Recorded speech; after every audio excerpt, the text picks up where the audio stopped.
I mean, health-wise, Naheem's got a little bit of a hamstring, but I think he should be good to go. And then Samson has been able to do a little bit more, but still not on the court, do anything basketball-wise, but is improving. So, late December, maybe into January, hopefully.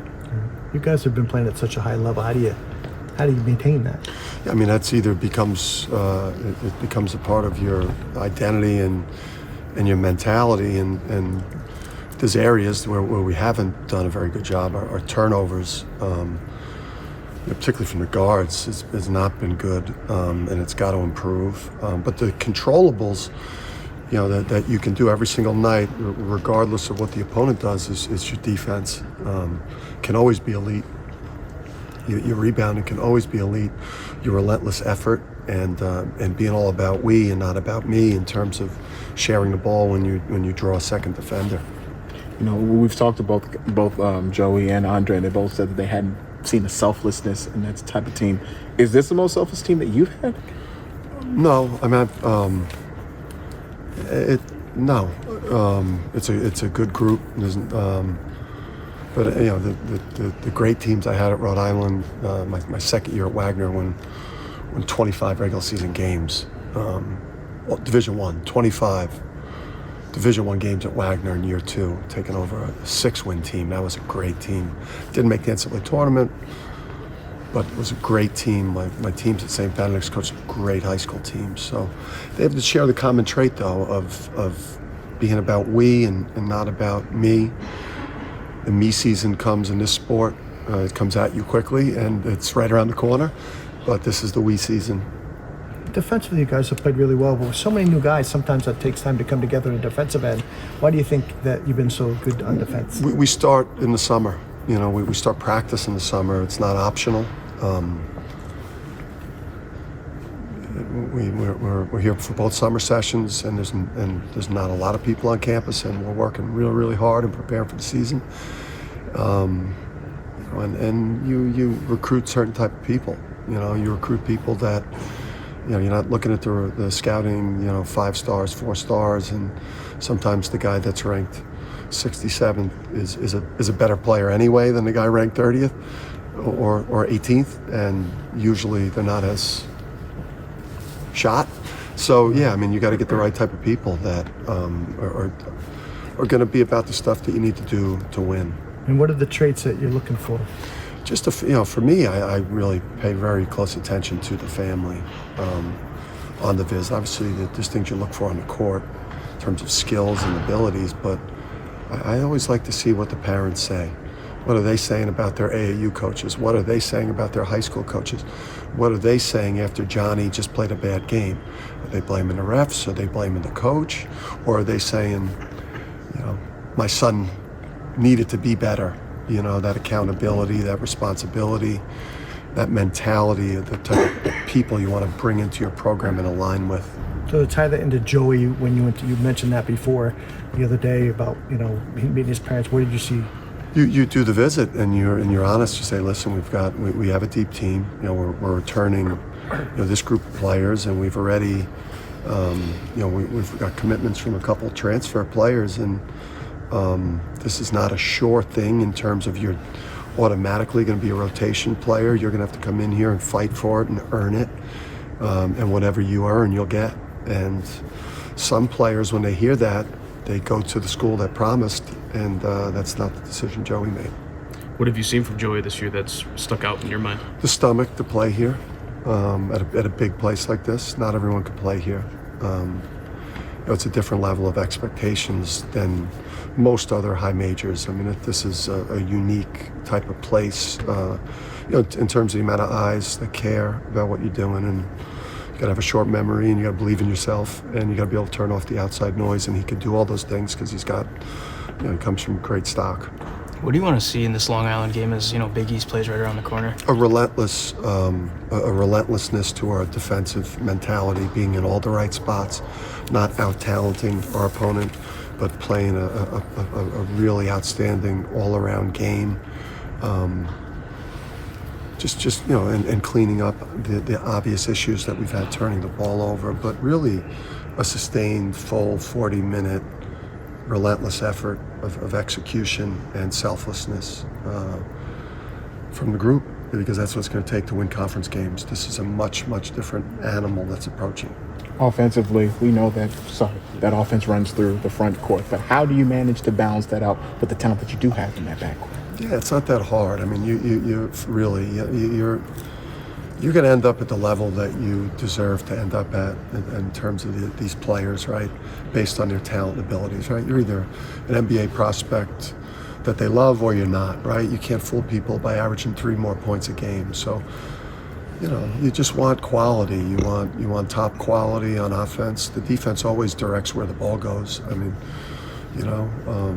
good offensive players draw a second defender and then throw the ball to the appropriate player. The defense really dictates where the ball goes. And, if you don't draw a second defender, then a player at UConn should be able to finish with force. How much do you even pay attention to the Big East, what's gone on so far? I mean, you're checking scores, you watch some games in your home at night. I mean, how much have you been paying attention to it? You do. I mean, you have to root. Obviously, you try to really beat each other. You beat the heck out of each other, from December through the end of the year, but you really root hard for each other in the non-conference. I mean, anyone that's not rooting for each other, because it's so critical to the league, that we all come in with really good non-conference resume. It boosts the league. Having strong nets obviously boosts the league. It doesn't really hurt teams. So yeah, you find yourself, watching a bunch of teams and rooting mostly. Coach, before the season, and paraphrasing a little bit, you said, you thought you had 9 to 10 guys that you could play deep, but that number would slim down as the season's gone on. Have you seen something different that maybe changed that mindset? No, if you look at my last year at Rhode Island, I think we played 10 guys. So I've been in this spot before where there was a lot of quality and a lot of depth, and we've been able to get deep, deep into our rotation. And as long as the quality is there and the production is there, we'll find a way to get everybody enough minutes. Obviously, it's a good problem to have, and I think there's some guys we can get going right now too that we need to play a little bit better for us to get to our best level. You've won every game by double digits, but are you interested to see somewhere down the line that last minute 2 points? No, I'd love to keep winning games like this. This is great. I don't. It's. Listen, if you play elite defense and you rebound the heck out of the ball, and you attack your opponents the right way offensively, and you take quality shots, you should you keep yourself from being put in really vulnerable positions as a team. So, that's our identity. We've won a lot the last couple years. We've dealt with injuries to some key players the last couple of years. Losing Book, during that COVID year really hurt what we could have did with that regular season with that team. Losing Tyrese and Adama, that really hurt what we were able to do with our regular season last year. We still ended up as a 5 seed. So, we feel like we've been kind of knocking on the door of playing at this level before. And now we just want to obviously continue to get better. Coach, how did you cement your culture early with this new group of players? It just got right to work. I think it happens in the recruiting process, right? With the messaging there, with how you present that opportunity in recruiting. You don't overpromise, and then really just we get started in summer one here, and in June we're practicing like it's November, and we get after it for 10 weeks in the summer. We give these guys 2 weeks off, and then it's showtime throughout the rest of the year. But it's an 11 month a year approach. When these guys are on campus, we're treating it like it's where's that? I forget it. Do you like the swagger your team's kind of developing? I mean, as long as it doesn't turn into complacency or losing respect for how quickly things can unravel when you get away from your identity. You have to remember and understand all the time like who you are and why you're having success. You start thinking it's about just what you're doing individually and not the collective. we look at players that are having great years and the percentage of their baskets that have come on assists.